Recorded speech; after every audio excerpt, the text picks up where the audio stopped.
بسم اللہ الرحمن الرحیم الحمد للہ وکفا وسلام علی عبادہ الذین اصطفى اما بعد۔ فقہی مقالہ نگاری کورس یا ورکشاپ کی آج ہماری آخری کلاس ہے، تیسری، اور آج کی کلاس میں ہم نے گزشتہ کلاس میں ہم نے جو مقالہ کے 4 عناصر کے بارے میں بتایا تھا، ان 4 عناصر میں سے 2 عناصر کے بارے میں مختصراً ہم نے گزشتہ کلاس میں پڑھ لیا تھا۔ وہ 4 عناصر یہ ہیں، تو ان میں سے جو صفحہ عنوان اور مقدمہ تھا اس کے بارے میں بنیادی باتیں آ گئی تھی سامنے۔ آج ہم جو ہے مزید جو اصل بحث اور آخر میں خاتمہ، ان 2 کو دیکھتے ہیں۔ تیسرا جو عنصر یا تیسرا جو بنیادی پوائنٹ حصہ تھا وہ ہے موضوع بحث یا صلب البحث۔ اس کو کہتے ہیں اصل موضوع۔ اصل موضوع میں ہمیشہ 2 باتیں ہوتی ہیں، یعنی مقالے کے اندر جب آپ اصل مقالہ لکھتے ہیں، اب وہ آپ کے اندر آ جائے اور اصل موضوع شروع کرے، تو ہر موضوع کے اندر 2 باتیں ضرور ہوتی ہیں، ایک تمہید اور دوسری بات اصل بحث یا اصل مسئلہ۔ یعنی یہ کوشش کیجئے گا کہ ہر موضوع اور ہر مسئلے کو جب آپ ڈسکس کریں گے فوراً مسئلہ شروع نہ کیا جائے، شروع میں کچھ نہ کچھ کم از کم 4-5 سطر میں اس کی سے متعلق مختصر سی تمہید ذکر کر دی جائے، تاکہ قاری کو سمجھ آ جائے کہ یہ آگے کس ترتیب سے کیا آنے والا ہے، مختصراً ترتیب، اور اس کے بعد اس کے سامنے ترتیب رکھ لی جائے کہ یہ پہلی فصل ہے اور اس فصل میں بنیادی طور پر اس مسئلے کو ڈسکس کیا جائے گا۔ اس فصل کو ہم نے بنیادی طور پر ان 3 مطالب میں تقسیم کیا ہے، پہلے مطلب میں یہ چیزیں ہیں، دوسرے میں یہ، تیسرے میں یہ، اور اس کا اس طرح خلاصہ کر کے ایک تمہیدی جو ہے تذکرہ کر دیا جائے، اور پھر اس کے بعد اصل بحث۔ اب دیکھ لیتے ہیں کہ دونوں میں کیا کیا آتا ہے۔ تمہید میں عمومی طور پر کبھی تو تمہید بالکل مختصر ہوگی جس کے لیے آپ عنوان نہیں دیں گے تمہید کا، جیسے میں نے آپ کو بتا دیا 4 یا 5 سطر میں آپ صرف آنے والے بحثوں کی طرف اشارہ کریں گے، وہ سب سے مختصر تمہید ہوتی ہے۔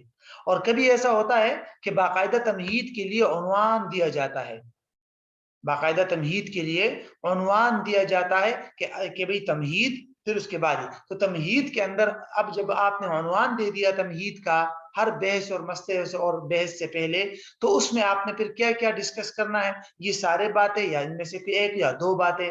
مثلا جو موضوع آپ آگے بیان کر رہے ہیں اس کا مختصر سا تعارف کر دیں آپ کہ کس قسم کا موضوع ہے اور اس میں ہم کیا کیا آگے آئیں گے، کیا کیا ڈسکس کریں گے۔ اسی طرح اس کا مختصر سا جو ہے وہ پس منظر بتا دیں آپ، تاریخی پس منظر۔ پھر اس مسئلے کے اندر جو بڑی بڑی اصطلاحات اور ٹرمز آ رہی ہے ان کو بھی تمہید کے اندر ڈسکس کر لیں آپ کہ بھئی یہ لفظ ہے، اس کی لغوی تعریفی ہے، اصطلاحی تعریف علماء نے یہ 3 کی ہے، ان 3 میں سے یہ والی تعریف زیادہ راجح ہے اور یہ والی زیادہ درست ہے، کیوں درست ہے، ٹھیک ہے۔ پھر ہمارا جو مسئلہ ہے اس کے اور اس سے ملتی جلتی کچھ مزید الفاظ اور اس سے ملتے جلتی کچھ اصطلاحات ہے، ان میں فرق بتا دیا جائے۔ اسی طرح تمہید میں یہ بات بھی آپ بتا سکتے ہیں کہ آنے والا مکمل موضوع جو ہے اس کے سمجھنے کے لیے پہلے آپ یہ 3 مقدمات سمجھ لیں، پہلے آپ یہ 3 بیسک رول سمجھ لیں، تاکہ ان رولوں کو اگر آپ نہیں سمجھیں گے تو آنے والا مسئلہ آپ کو سمجھ نہیں آئے گا، خصوصی طور پر فقہ کے اندر، ٹھیک ہے۔ فقہی مباحث میں عمومی طور پر ایسا ہوتا ہے کہ اگر کوئی مسئلہ ہو تو اس کو آگے والا مسئلہ تب سمجھ آتا ہے جب اس کا مکمل بیک گراؤنڈ کسی کو معلوم ہو، تو اس مکمل مسئلے کا بیک گراؤنڈ بھی بتا دیا جائے کہ بھئی اس مسئلے میں اگر اختلاف ہوا ہے تو اس اختلاف کو سمجھنے سے پہلے یہ اصولی نقطہ نظر ذہن میں رکھنا چاہیے، تو تاکہ زمین تیار ہو جائے، تاکہ ایک بنیاد تیار ہو جائے اور آنے والی باتیں پھر قاری کو سمجھ آئے۔ تو یہ ایک مختصر سی تمہید ہوتی ہے، کوشش کیجئے کہ ہر موضوع سے پہلے اس طرح کی تمہید رکھیں۔ تمہید کے بعد پھر الگ جو ہے اس کے بعد اصل مسئلے کی طرف آپ آئیں گے، اصل بحث کی طرف آئیں گے۔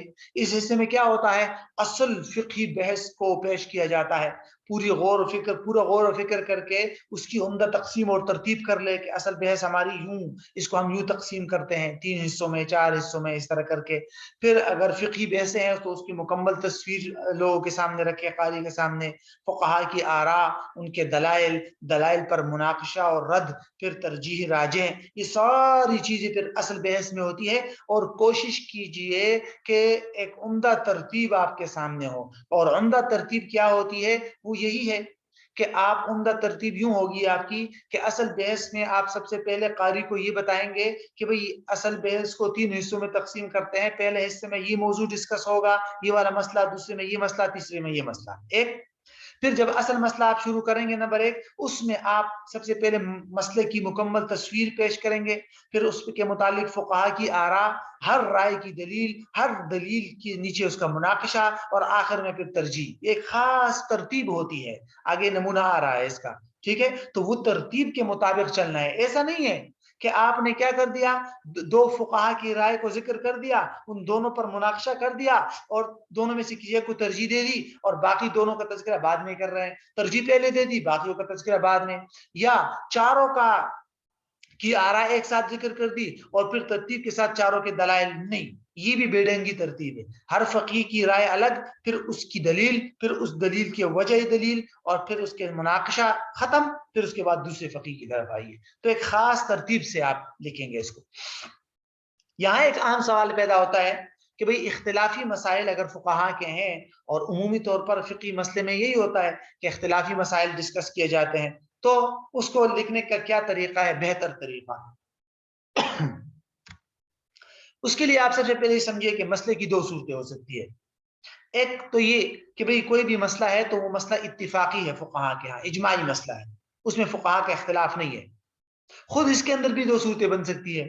ایک تو یہ کہ مسئلہ کے اجماعی ہونے میں اختلاف نہیں ہے، تمام حضرات سے یہ ہم سنتے آ رہے ہیں کہ یہ مسئلہ اجماعی ہے، اس میں کسی فقیہ کا اختلاف نہیں ہے، تو ٹھیک ہے، اس کے ذکر کرنے کا طریقہ یہ ہے کہ آپ مسئلہ ڈسکس کریں، اور جس فقیہ نے اس کے اجماع کا تذکرہ کیا ہے وہ ذکر کر دے، اس فقیہ کا تذکرہ کر دے، اور اگر کوئی دلیل ہے تو وہ دلیل ذکر کر دے، اور بس ختم، زیادہ تفصیل میں جانے کی ضرورت نہیں۔ اور اگر اس مسئلے میں اختلاف ہے، کچھ علماء یہ کہتے ہیں، مطلب مسئلے میں اختلاف نہیں ہے، مسئلے کے اجماعی ہونے میں اختلاف ہے، کچھ علماء کہتے ہیں کہ بھئی اتفاقی ہے، اس میں کسی فقیہ کا اختلاف نہیں ہے، اور کچھ کتابوں والے حضرات یہ کہتے ہیں کہ نہیں اس میں اختلاف ہے، امام صاحب کی رائے یہ ہے اور فلاں فقیہ کی رائے یہ ہے، الگ الگ اختلاف ہے۔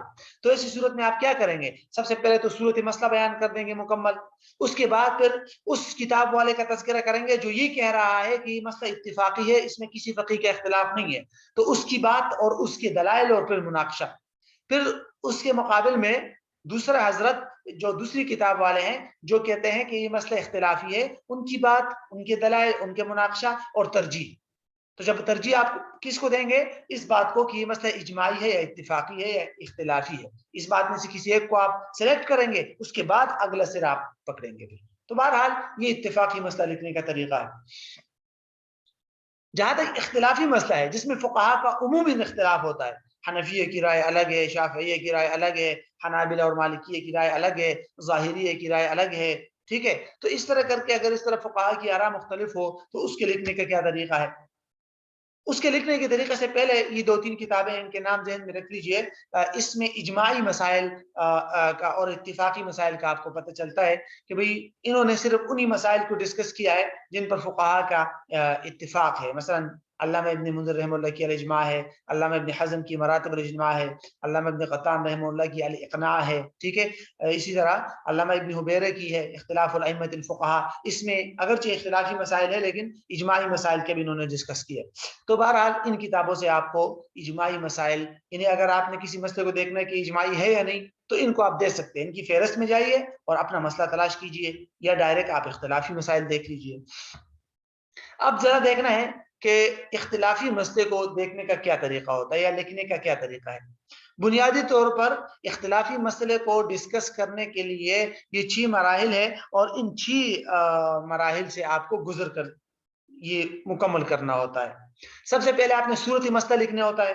صورت مسئلہ کا مطلب یہی ہوتا ہے نا کہ بھئی مکمل تفصیل مسئلے کی، کہ بھئی مسئلہ یوں ہے کہ اگر اس طرح کی صورتحال پیش آ جائے اور یوں ہو جائے تو پھر یوں ہو جائے، اس بارے میں شرعی حکم کیا ہے، کہ یہ جائز ہے یا ناجائز ہے، اس کے پر کیا فقہ احکام مرتب ہوں گے، تو مکمل صورتحال بتا دی جائے اس مسئلے کی. ٹھیک ہے. اس کے بعد پھر کیا ہوگا، محل نزاع متعین کریں گے آپ. محل نزاع کا مطلب یہ کہ اس مسئلے کے اندر آپ نے جہاں فقہا کی رائے مختلف ہے اس پوائنٹ کو پکڑنا ہے. یہ میں آگے تفصیل آ رہی ہے.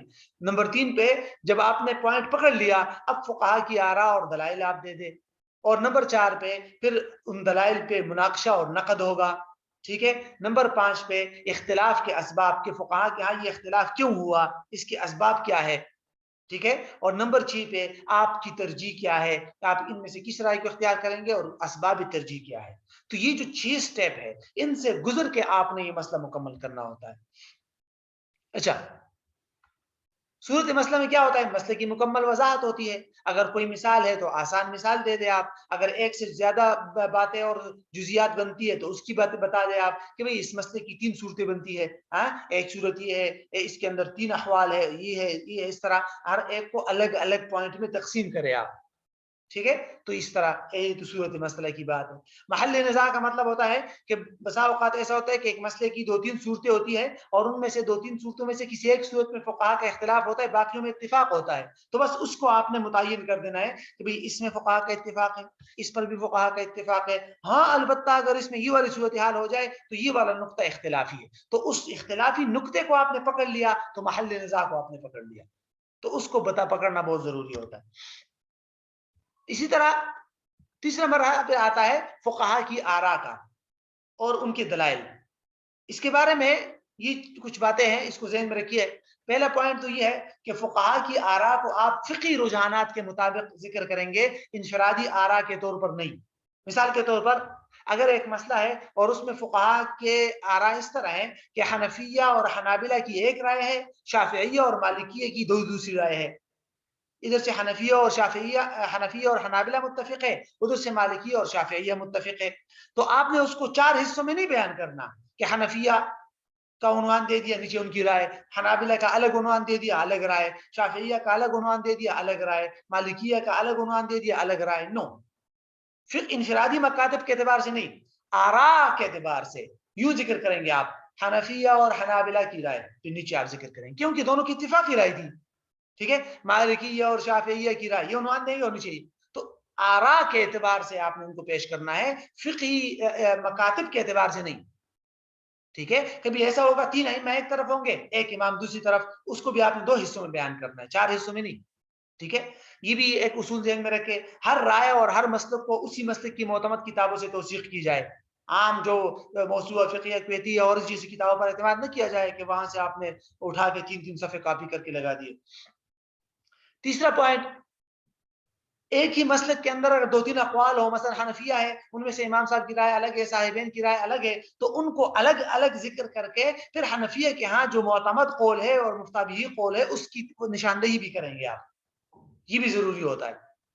ٹھیک ہے. ایسا ہو سکتا ہے کہ ایک ہی مسلک کے اندر 2-3 اقوال ہو. اسی طرح مختلف اقوال کو لکھنے کا ایک ہی اسلوب اختیار کیا جائے، مقالے میں شروع سے لے کر آخر تک ایک ہی اسلوب ہو. مثلا قوی قول ہو، اس کو پہلے ذکر کریں گے آپ، جہاں بھی آپ کو کوئی قوی قول لگے اس کو آپ پہلے ذکر کریں. اس کے بجائے سب سے بہتر صورت یہ ہوتی ہے کہ آپ مسالک کے اعتبار سے ایک خاص ترتیب پکڑ لیں. مثلا کہ آپ اپنا منہج یہ اختیار کریں کہ میں جب بھی اختلاف اور فقہا کی آراء کا ذکر کروں گا تو سب سے پہلے حنفیہ کی رائے کو لوں گا، پھر مالکیہ، پھر شافعیہ، پھر حنابلہ، اس ترتیب سے ذکر کروں گا. اگر کہیں اتفاق ہو گیا حنفیہ کے ساتھ کسی بھی کا بھی اتفاق ہو تو اس کے ساتھ اس کو لگا دوں گا. ٹھیک ہے. اور پھر دوسری رائے کو. تو ایک ترتیب کے ساتھ، ایسا نہیں کہ آپ مقالے کے شروع میں آپ حنابلہ کی رائے پہلے ذکر کریں، شافعیہ کی بعد میں، مالکیہ کی بعد میں اور حنفیہ کی بعد میں. پھر الگ مقام پہ جب اختلاف آئے تو آپ الٹی ترتیب شروع کر دیں، حنفیہ کی رائے پہلے، مالکیہ کی بعد میں. نہیں، ایک خاص منہج اور ترتیب رکھے، اسی ترتیب سے آپ شروع سے لے کر آخر تک جائیں. ٹھیک ہے. دلائل لکھنے میں بھی آپ کا ایک خاص اسلوب ہو. کیا اسلوب ہونا چاہیے؟ حنفیہ کی رائے. ٹھیک ہے. اب یہ نہیں ہے کہ چاروں آراء ذکر کر دیے اس کے بعد دلائل، نہیں، پہلے رائے، پھر اسی مسلک کی دلیل اور اسی مسلک کی دلیل کا مناقشہ، اس پر رد، یہ سارا ختم ہو جائے. پھر مالکیہ کا مسلک، دلیل، اس پر مناقشہ، رد، ختم. شافعیہ کا مسلک، دلیل رد مناقشہ وغیرہ اور ختم اس طرح. اور دلائل میں بھی خاص ترتیب رکھے کہ اگر نقلی دلائل ہے تو اس کو پہلے اور عقلی دلائل ہے اس کو بعد میں ذکر کرے. ٹھیک ہے. اور ہر دلیل کے بعد وجہ استدلال کو ذکر کرے. وجہ استدلال کا مطلب یہ کہ حنفیہ نے اس آیت سے یوں استدلال کیا ہے. یہ نہیں ہے آپ نے یہ لکھ دے کہ حنفیہ یہ دلیل دیتے ہیں یہ آیت آگے دلیل دے دی آپ نے یتربصن بانفسہن ثلاثۃ قروء بس نہیں. یتربصن بانفسہن ثلاثۃ قروء اس سے حنفیہ نے کیسے استدلال کیا ہے وہ کیسے کا جواب بھی آپ نیچے لکھے کہ اس سے یوں استدلال کیا ہے کہ لفظ ثلاثہ آیا ہے یہ خاص لفظ ہے اور اس میں کمی بیشی نہیں ہونی چاہیے اسی وجہ سے خاص پر عمل کرنا ضروری ہے. تو قروء یہ جمع ہے اور اس میں بھی کم از کم 3 ہونا چاہیے تو اس لیے قروء کا حیض والا معنی متعین ہے کیونکہ عدت میں وہ 3 پہ عمل ہو جاتا ہے. بہرحال جو وجہ استدلال ہو وہ آپ مکمل وضاحت کریں گے اس کی. ٹھیک ہے. پھر مناقشہ میں نے جیسے آپ کو بتا دیا ہر مسلک کی رائے اس مسلک کی دلیل پھر اس مسلک کا مناقشہ کیا جاتا ہے اور اس پر نقد کیا جاتا ہے. ٹھیک ہے.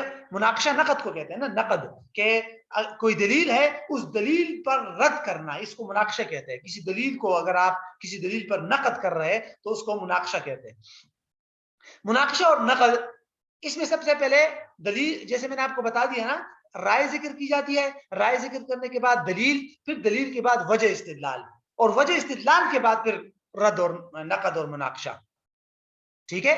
پھر اس طرح مناقشے میں بھی یہ ترتیب ذہن میں رکھے کہ دیکھیے کبھی تو اس طرح ہوگا کہ کسی دلیل پر کسی اور صاحب نے مناقشہ کیا ہوگا اور آپ نے اس کو نقل کیا ہے تو اس کو اس کے قائل کی طرف منسوب کیا جائے گا. مثلا میں کہتا ہوں کہ حنفیہ کی یہ دلیل ہے اب اس دلیل پر شافعیہ کے کسی عالم نے نقد کیا ہے مناقشہ کیا ہے میں اگر وہ نقل کروں گا تو اس کو اس کے قائل کی طرف منسوب کروں گا. میں کہوں گا علامہ نووی نے اس دلیل کا جواب یوں دیا ہے اس دلیل کا مناقشہ یوں کیا ہے اس پر نقد یوں کیا ہے. ٹھیک ہے. اور اگر کسی اور کا نہیں ہے میں خود مناقشہ کرنا چاہتا ہوں تو پھر مناسب الفاظ میں مثلا میں یوں کہوں کہ اس دلیل کا یوں جواب دیا جا سکتا ہے اس طرح کر کے اس دلیل پر یوں رد کیا جا سکتا ہے اس دلیل پر یوں نقد کی جا سکتی ہے اس طرح کر کے. ٹھیک ہے. تو مناسب الفاظ میں پھر اپنی طرف. اسی طرح مناقشہ کا نقد کا جواب ہو تو ہر مناقشہ کے فوراً بعد اس کا تذکرہ کیا جائے. مثلا کسی دلیل پر رد ہے اور اس رد کا بھی جواب ہے تو اس رد کے فوراً بعد اس کا جواب ذکر کر دیا جائے. مثلا حنفیہ کی یہ دلیل ہے علامہ نووی نے اس دلیل کا یوں مناقشہ کر کے جواب دیا ہے لیکن اب اس کے نیچے میں لکھوں لیکن فلاں حنفی عالم نے اس کے علامہ نووی کی اس مناقشے کا جواب یوں دیا ہے. ٹھیک ہے. وہ ایک مول ترتیب ہوتی ہے ایک جگہ ایک ہی بحث کو مکمل کرے اس کے بعد آپ نے اگلے پوائنٹ کی طرف جانا ہے.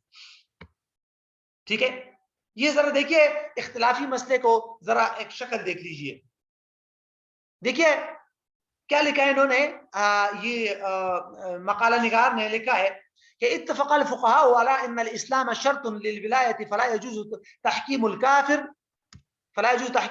ولا الذمي في شؤون المسلمين لان الكفر يقتضي اذلال صاحبه والقضاء يقتضي احترامه وبينهما منافات. اب یہ دیکھیے انہوں نے اتفاقی پوائنٹ الگ کر دیا کہ بھئی اس بات پر فقہاء کا اتفاق ہے لیکن آگے آپ دیکھیے محل نزاع اور تصویری مسئلہ ایک ہی جگہ پر ہے. وقد اختلف الفقهاء في حكم تحكيم الذمي وتقليده على اهل دينه على قولين کہ ان کے اپنے دین میں سے یعنی اگر اس طرح ذمی وغیرہ کو ذمیوں کے درمیان میں اور اسی طرح کس کو یعنی ذمی کو ذمیوں کے درمیان قاضی بنایا جا سکتا ہے یعنی اس میں پھر فقہاء کا اختلاف ہے. تو دیکھا آپ نے ایک اتفاقی پوائنٹ کو الگ کیا اختلافی پوائنٹ کو الگ کیا تو صورت مسئلہ کے ساتھ ساتھ محل نزاع بھی آ گیا. اب اس کے بعد وہ اختلافی مسئلہ بیان کر رہا ہے تو ذرا اس کو سمجھیے کیا کہا انہوں نے کہ بھئی علی قولین 2 اقوال ہے. اچھا اب دیکھیے ذرا القول الاول یہاں تک ذکر کر دیا حوالے بھی دے دیا. اب قول اول کے دلائل دیکھا ڈائریکٹ قول ثانی نہیں ہے قول اول کے دلائل الادلہ. اب الادلہ کے نیچے سب سے پہلے نقلی دلائل نظر آ رہے. ٹھیک ہے. نقلی دلائل یہ دیکھیے ثانیہما دوسری دلیل. اچھا یہ دونوں دلائل دے دیے. اچھا اب یہ دیکھیے انہوں نے وجہ استدلال کا الگ عنوان نہیں دیا لیکن یہ ہے کہ یہاں اس کی وضاحت کی ہے. اسی طرح القول الثانی اس کے ادلہ اور دلیل سے یہ دیکھیے وجہ الدلالہ وجہ استدلال کہ بھئی کیسے وہ اس سے استدلال کرتے ہیں. اور ذرا حاشیے میں دیکھیں گے آپ کہ یہ بھی پوائنٹ ذہن میں رکھے کہ جس آیت سے فقہاء نے استدلال کیا ہو نا تو اس آیت سے استدلال کے لیے کوشش کیجئے کہ احکام اور قرآن کی کتابوں کا حوالہ دیجئے آپ جیسے انہوں نے دیا. یہ دیکھیے تفسیر ٹھیک ہے یہ ابن کثیر کی ہے، لیکن تفسیر ابن کثیر کا حوالہ ہے، احکام القرآن للجساس، احکام القرآن لابن عربی وغیرہ، ان سے آپ حوالہ دیجئے تاکہ پتہ چلے کہ ان آیات سے فلاں ائمہ نے کیسے استدلال کیا. ٹھیک ہے. دوسروں کی طرف سے جب مناقشہ پیش کیا انہوں نے تو یہ لکھا ہے، دیکھیے نوقشا بان اعطاءهم الجوزیہ. اب یہ اس دلیل کا مناقشہ کسی اور نے کیا تھا، بدائع ثنائے والے نے کیا، یہ دیکھیے، تو اس لیے انہوں نے اس کو اپنی طرف منسوب نہیں کیا بلکہ کیا کہا نوقشا. اور جب محقق نے اپنی طرف سے مناقشہ کیا تو کیا کہا یناقش، کہ اس کا یوں مناقشہ کیا جا سکتا ہے اس دلیل کا. سمجھایا؟ تو ہر دلیل یہ دیکھیے نا، وجہ دلال دلیل وجہ دلالہ اس پر مناقشہ. ٹھیک ہے، یہ دیکھیے نمبر 3 پہ دلیل، وجہ استدلال اور اس پر مناقشہ. تو بہرحال اپنی طرف نسبت کرنی ہو تو الگ اور دوسری طرف نسبت کرنی ہو تو الگ. یہ تو میں نے آپ کو بتا دیا اتفاقی آراء کو الگ الگ لکھے مسلک کی ترتیب سے.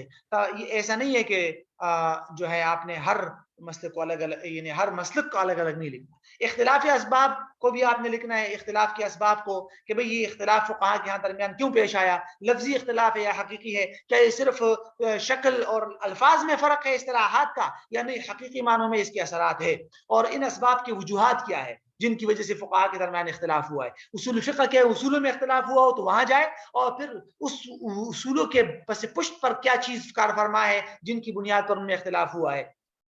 حنفیہ کے ہاں عام مخصوص من الباس قطعی ہے، شافعیہ کے ہاں نہیں ظنی ہے. کیوں؟ یہ اصول تو ہے لیکن کیوں ایسا ہے؟ کیونکہ شافعیہ کہتے ہیں کہ بھی اس میں مزید بھی اختصاص کا احتمال ہے، حنفیہ کہتے ہیں اس احتمال کی وجہ سے اس کی قطعیت میں جو ہے وہ نہیں ہو سکتا، خرابی نہیں آ سکتی. بہرحال تو اسباب، اختلاف کے اسباب پر باقاعدہ مختلف کتابیں موجود ہیں. ٹھیک ہے. ترجیح اور اسباب ترجیح، آپ نے آخر میں کیا کرنا ہے، تمام دلائل آراء ذکر کر دیے، ہر رائے کی دلیل اور مناقشہ بھی ذکر کر دیا، مقارنہ موازنہ بھی کر دیا. آخر میں آپ کا اپنا کام ہوگا، اب ترجیح دیں گے.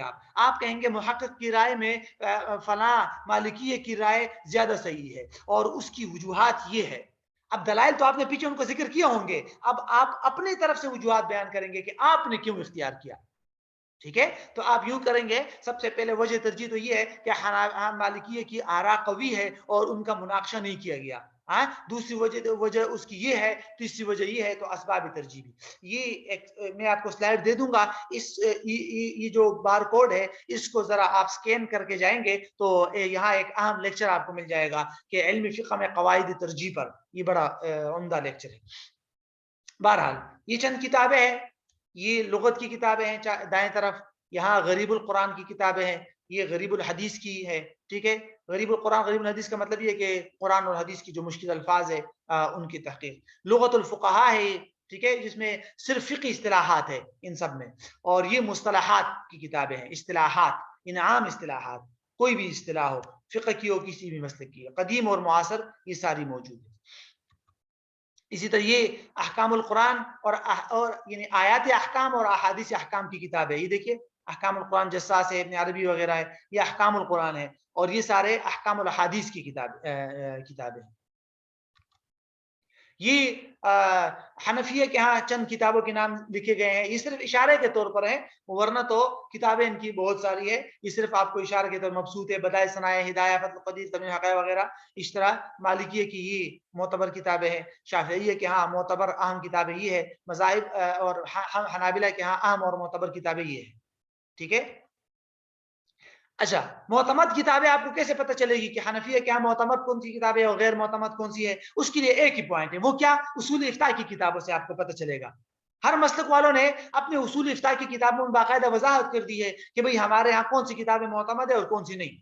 تو حنفیہ کی جو ہے کتابیں وہ آپ ان سے لے سکتے ہیں، شرح وقود مفتی اصول افتاء و آداب تقی صاحب والی، مقدمہ رد المختار، نافع الکبیر علامہ لکھنوی کے جو ہے اس کے مقدمے میں. شافعیہ کے معتمد کتابوں کا پتہ ان کتابوں کے اندر ملے گا، مالکیہ کے اور شافعیہ کے ان سے، اور حنابلہ کی ان کتابوں کے اندر تذکرہ ملتا ہے کہ ہمارے ہاں یہ معتمد کتابیں ہیں، یہ معتمد کتابیں. ٹھیک ہے. اچھا، ذرا اس کو علم بحث کے قواعد کو ادھر ہی دیکھ لیتے ہیں اور اس کے تحت حوالہ کو دیکھیں گے، حوالہ جات کو، پھر اس کے بعد ہم خاتمہ کی طرف جائیں گے. ٹھیک ہے.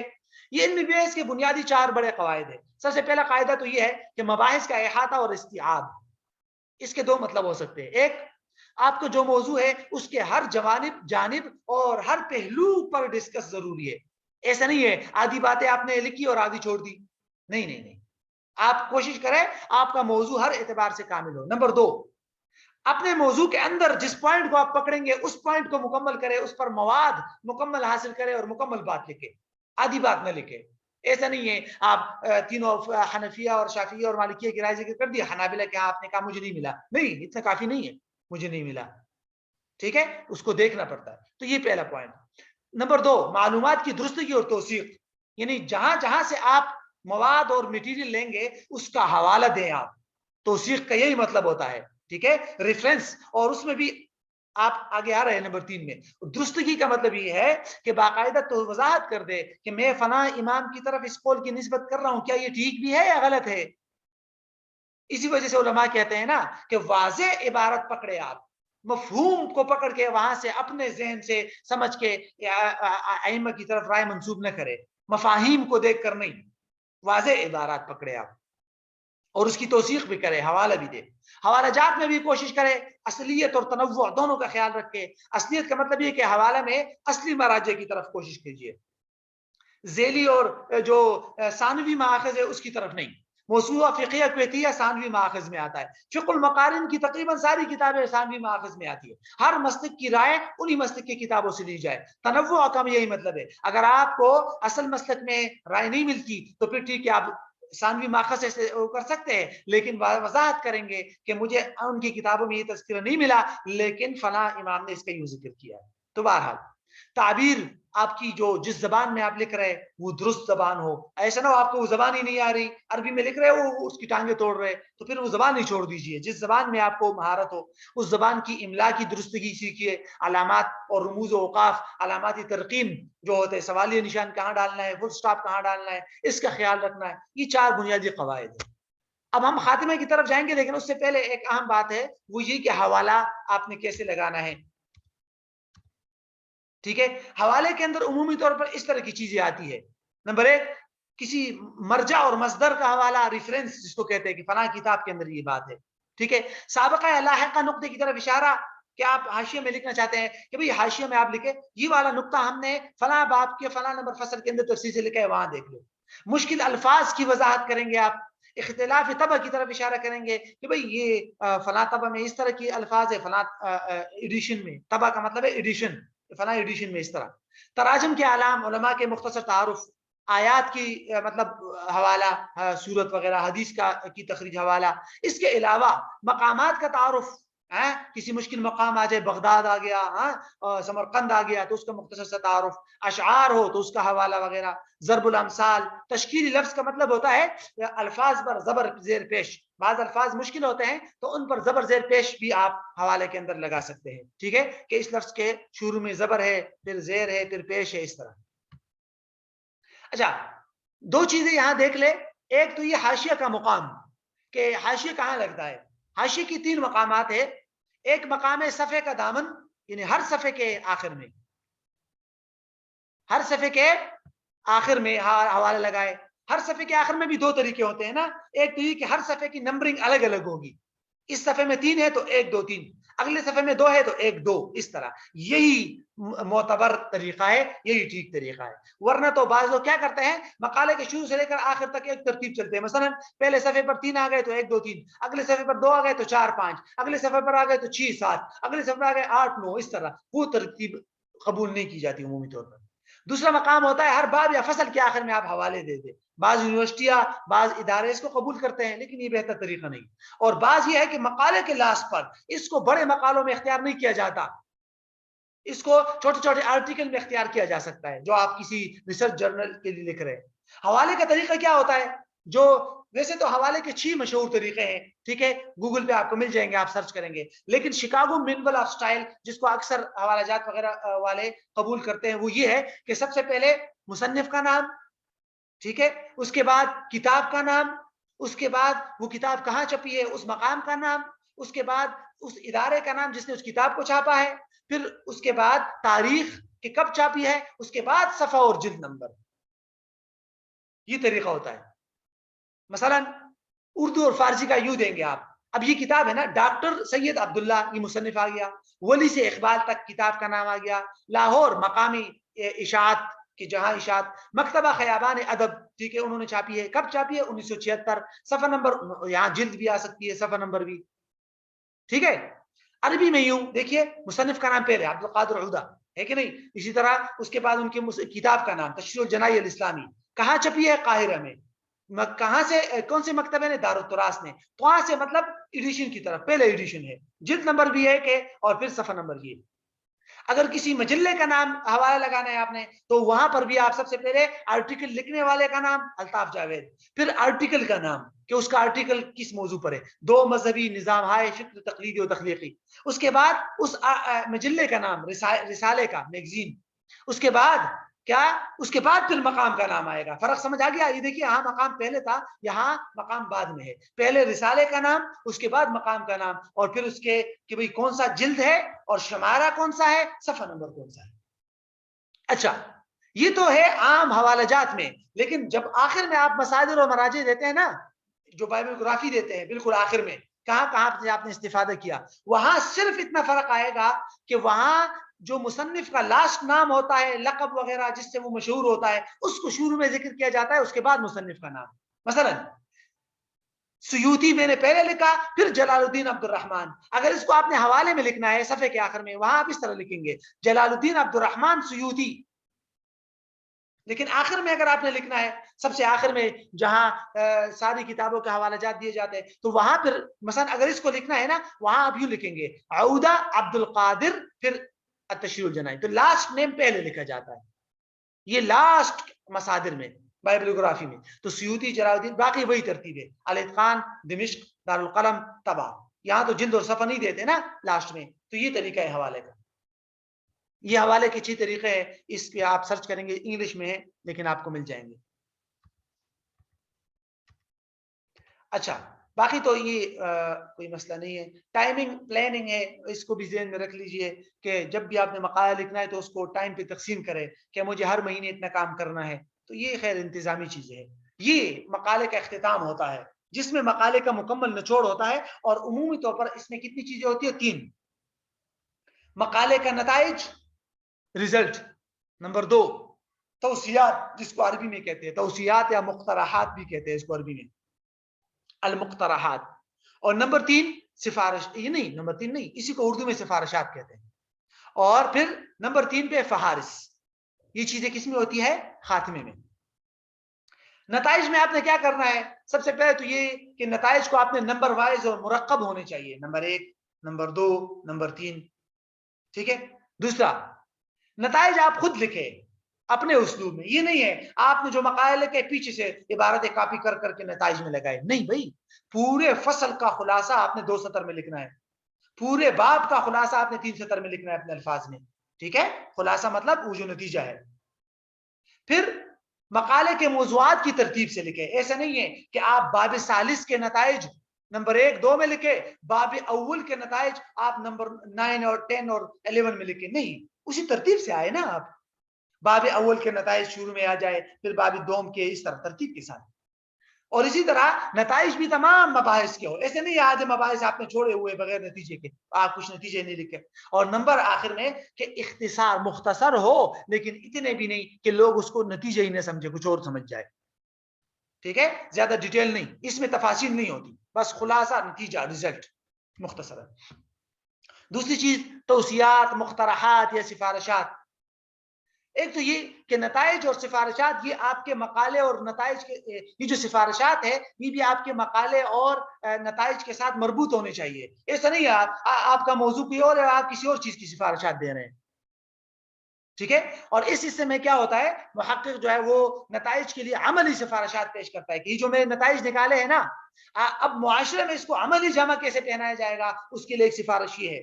اسلامک بینکنگ میں یہ ہے تو اس کے لیے عملی سفارش یہ ہے. حکومت کو چاہیے کہ یوں ایک پالیسی بنائے اور اس پہ یوں عمل کرے. تو اس طرح سفارشات میں یہ بھی بڑا, اس کا بھی بڑا حصہ ہوتا ہے.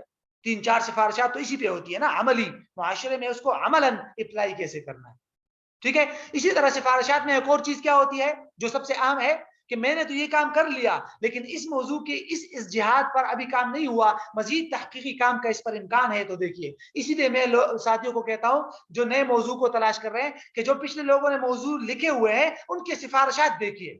ان کی سفارشات میں آپ کو کوئی نہ کوئی موضوع مل جائے گا جو آپ کو بتائیں گے کہ بھئی اس موضوع پہ کام ہونا چاہیے. ٹھیک ہے. اور یہ تیسری چیز ہے فہارس. فہارس میں زیادہ تر یہ چیزیں ہوتی ہے, ان چیزوں کی فہارس ہوتی ہے. آیات کی فہرست, احادیث کی, آثار کی, آثار جانتے ہیں نا, آثار صحابہ تابعین, اعلام کی, یعنی جو بڑے بڑے علماء کے نام آئے ہیں آپ کے مقالے میں ان کے نام.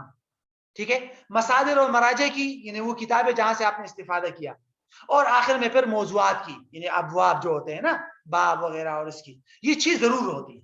ان چیز کے علاوہ بھی کچھ ہے جو عمومی طور پر عرب علماء اس کی زیادہ وہ کرتے ہیں, ہمارے ہاں نہیں کیا ہوتا. وہ یہ ہے اشعار کی فہرست ہوتی ہے, اگر فقہ ہے تو قواعد فقہیہ کی فہرست ہوتی ہے, اصول فقہ کے اصولوں کی فہرست ہوتی ہے, اختلافی مسائل کی الگ فہرست ہوتی ہے, اتفاقی مسائل کی الگ فہرست ہوتی ہے, مکانات کی الگ, قبائل کی الگ فہرست ہوتی ہے. تو آدھے سے زیادہ مقالہ فہرستوں پر ہوتا ہے, لیکن یہ کوئی ضروری نہیں ہے. ٹھیک ہے. اس کو آپ نہ بھی کرے تو اول والے یہ 3 ضروری ہے. لیکن یہ جو چیز ضروری ہے اول والے کون سے تھے, یہ ان کی ترتیب کیا ہے ذرا اس کو دیکھ لیتے ہیں نمونے کے طور پہ. اچھا, یہ پہلے یہ طریقہ دیکھ لیں, پھر اس کے بعد نمونہ دیکھتے ہیں کہ مصادر و مراجع میں جو ترتیب ہوتی ہے وہ کیا ہے. یعنی جب آپ کتابوں کا تذکرہ کریں گے تقریباً 5 طریقے ہوتے ہیں. ایک, مؤلفین کے ناموں سے حروف تہجی, مثلا علامہ کاسانی کے نام سے, تو آگے پھر بدائع سنائے تو مصنفین کے نام ہو اور حروف تہجی کے اعتبار سے ہو, الف با تا تھا. موضوعات کی ترتیب, مثلا تفسیر کی کتابیں پہلے, حدیث کی کتابیں بعد میں, پھر اصول فقہ کی بعد تیسرے نمبر پر, اور فقہ کی چوتھے نمبر پر, اس طرح. یہ بھی ایک طریقہ ہے. کتب کے نام حروف تہجی کے اعتبار سے, الف والے, پھر با والے, پھر تا والے, پھر تا والے. زبان کی ترتیب سے, مثلا عربی جو کتابیں ہیں وہ پہلے, اردو کی بعد میں, انگریزی کی بعد میں, یہ بھی ہے. لیکن آج کل جو عمومی طور پر اختیار کیا جاتا ہے وہ یہ ہے بہتر طریقہ. کتب کے اعتبار سے وہ بھی حروف ابجد. حروف ابجد جانتے ہیں نا, الف با جیم دال, پھر ہوز ہا واو زا حطی ہا طا یا, اس کو یاد رکھے اس ترتیب سے. اور اس کو یاد رکھنے کی ضرورت بھی نہیں ہے, مائکروسافٹ ورڈ کے اندر آپشن موجود ہے, آپ سب کو سلیکٹ کر رہے, اس آپشن پہ اے ٹو زیڈ والا آپشن ہوتا ہے اوپر, اس پہ کلک کریں گے تو وہ سارے خود جو ہے حروف ابجد کی ترتیب سے بن جائیں گے. ٹھیک ہے. اچھا, اب ذرا یہ دیکھنا ہے کہ جو چیز فہرستیں ہیں ان کو کس ترتیب سے لکھنا ہے. جب آپ نے آیات کی فہرست بنانی ہے نا, اس میں 2 چیزوں کا لحاظ رکھے. ایک, سورتوں کا لحاظ, مثلا سب سے پہلے سورہ بقرہ کی آیات, اس کے بعد سورہ آل عمران کی آیات, اگر نہیں ہے تو تب سورہ نساء کی طرف آپ جائیں. تو سورتوں کی ترتیب ضرور رکھے آپ. اور نمبر 2, آیات کی بھی ترتیب رکھے. ایسا نہیں ہے کہ مثلا اب یہ دیکھیے آپ, یہاں آیت ہے ایک آپشن, پھر ادھر سورت کا نام, سورت میں یہ دیکھیے آیت, یعنی یہ دیکھا آپ نے, اور ادھر پھر آپ کے صفحے میں یہ کون سے صفحے پہ آیا ہے آپ کے مقالے میں. تو یہاں آپ دیکھیں گے تو آیت نمبر 173 والا آیت پہلے ہے, 198 بعد میں ہے, 275 بعد میں ہے, 282 بعد میں ہے, 283 بعد میں ہے. دیکھا, تو ترتیب رکھنی چاہیے. ایک تو یہ. احادیث کی فہرست جب ہو تو اس میں حروف ہجا یا حروف تہجی کا اعتبار کریں آپ, یعنی حدیث کا اول ٹکڑا پکڑے, حدیث کا اول ٹکڑا پکڑے اور اس ترتیب سے. یہ دیکھیے آپ, الف والے پہلے ہے, دیکھیں گے آپ, یہ دیکھیے, یہ اس کے بعد با والے آ جائیں گے, تو حروف تہجی کے اعتبار سے آپ اس کو کریں. اور یہاں تو انہوں نے صرف اپنے مقالے میں وہ دیا ہے, لیکن یہاں ایک دوسرا آپشن بھی رکھے جہاں کتاب کا نام لکھے کہ یہ حدیث میں نے بخاری سے لی ہے, یہ حدیث میں نے صحیح مسلم سے لی ہے, اس طرح کر کے. یہاں دوسرا آپشن جو ہے وہ اس کا رکھنا چاہیے. آثار کے اندر بھی وہی ترتیب ہے, اعلام کے اندر بھی وہی, علماء کے نام ہو. یہ دیکھیے آپ, ابن المنذر, ابن تیمیہ, الف والے سارے الف والے پہلے, پھر با والے بعد میں, اس طرح حروف تہجی کے اعتبار سے. ٹھیک ہے. مصادر اور مراجع وہ میں نے آپ کو بتا دیا. کتابوں کے نام وہ بھی حروف ابجد, اور اس میں کتنی چیزیں ہونی چاہیے, یہاں کتنی چیزیں ہونی چاہیے. کتاب, مصنف, اگر اس پر کسی نے تحقیق کی ہے تو محقق, ناشر, مقام نشر, طبع نمبر 1, دوسرا تاریخی طبع. بس یہاں جلد صفحہ نہیں ہوتا. یہاں دیکھیے نا آپ ذرا, مثال کے طور پر ہم آتے ہیں یہاں, الاجماع کتاب کا نام آ گیا, تو آگے تعلیف کس کی ہے, محمد بن ابراہیم بن منذر نسابوری کی. ٹھیک ہے. آگے متوفا یہ بعض لوگ لکھ لیتے ہیں بعض نہیں لکھتے. حققہ ابو حماد یہ محقق کا نام آ گیا. ناشر یہاں لکھ لیتے ہیں یا ناشر نہیں بھی لکھتے, یہ ناشر حققہ اور تالیف اس کو نہیں بھی لکھے تو کوئی مسئلہ نہیں. تو مکتبۃ الفرقان کون سا طبع ہے؟ طبع ثانیہ ہے.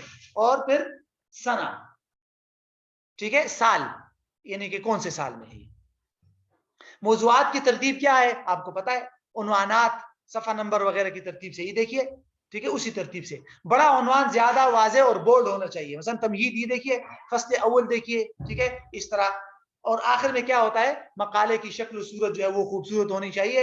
اور اس کے لیے دیکھ لیجیے یہ ہر یونیورسٹی کا الگ ہوتا ہے کہ آپ نے اصل متن کتنے سائز رکھنا ہے, کون سا فونٹ یوز کرنا ہے. تو جس ادارے کے لیے آپ لکھ رہے ہیں اس ادارے کو دیکھیں, اور اگر ادارے کے نہیں لکھ رہے, کسی ریسرچ جرنل کے لکھ رہے تو ان کے اصولوں کو دیکھیے. اور اگر اپنے لیے لکھ رہے تو بس جیسے چاہے لکھ لیجیے, لیکن خوبصورت ہو اور شکل و صورت اس کی عمدہ ہونی چاہیے. ٹھیک ہے, تو یہ بہرحال ضروری باتیں تھی الحمدللہ, اور تقریباً مکمل ہو گئی. اس سلسلے میں بس ختم ہو گئی یہ بحث, باقی کوئی بات تو نہیں ہے. بس یہ بات ذہن میں رکھ لیجئے کہ کوشش تو میری یہ تھی کہ آپ کے سامنے جو ہے وہ میں فقہ کے اندر مزید اصول و ضوابط بتاؤں کہ آپ نے فقہی بحثیں کیسی لکھنی ہیں. لیکن وہ جب میں نے اس کو تیار کیا تو اس کے بعد پتہ چلا کہ کم از کم یہ اس طرح 3 دنوں کے آدھے گھنٹے یا 1 گھنٹے کا کام نہیں ہے. تو کم از کم اگر 1 گھنٹے میں بھی اس کو لیا جائے تو یہ کم از کم یہ 6 یا 7 دنوں کا کام ہے. کوشش کریں گے آئندہ اس کو پھر جامع طریقے سے اور اس کو مزید انشاءاللہ دیکھیں گے. یہ دیکھیے یہ میں نے دوسرا حصہ اس کا جمع کیا تھا, فقی بحث و تحقیق کے عام اصول و قواعد. یہ بہت لمبا ہے, الگ پورا ایک رسالہ بن چکا ہے, ایک مکمل تقریباً 120 صفحات کا. تو اس کو کوشش کریں گے کسی اور موقع پر. اس میں میں نے تقریباً 3 مہینے لگائے ہیں اس کو بنانے پہ, اور تقریباً 13-14 عربی کتابوں سے خلاصہ کر کے. لیکن اور بہت اہم چیز ہے یہ, خود میں نے بھی اصل میں کئی چیزیں لکھی ہے, اور میرے تقریباً 40 سے زیادہ آرٹیکل چھپے ہوئے. تو وہ سارے کے سارے ان کے اندر جتنے جو طریقے میں نے اختیار کیا ہے تو اس کو بھی میں نے بیچ میں لگایا ہے. کوشش کریں گے آئندہ انشاءاللہ کبھی موقع ملا تو آن لائن, اور اگر آن لائن نہ ہو سکا تو آن سائٹ ادھر اسلام آباد میں کسی جگہ کوشش کرتے ہیں کہ یہ والا حصہ بھی اس میں آ جائے. تو یہ باتیں تھی ساری الحمدللہ, کچھ نہ کچھ آپ کے سامنے آ گیا جتنا مجھے آتا تھا, اور انشاءاللہ پھر دیکھیں گے.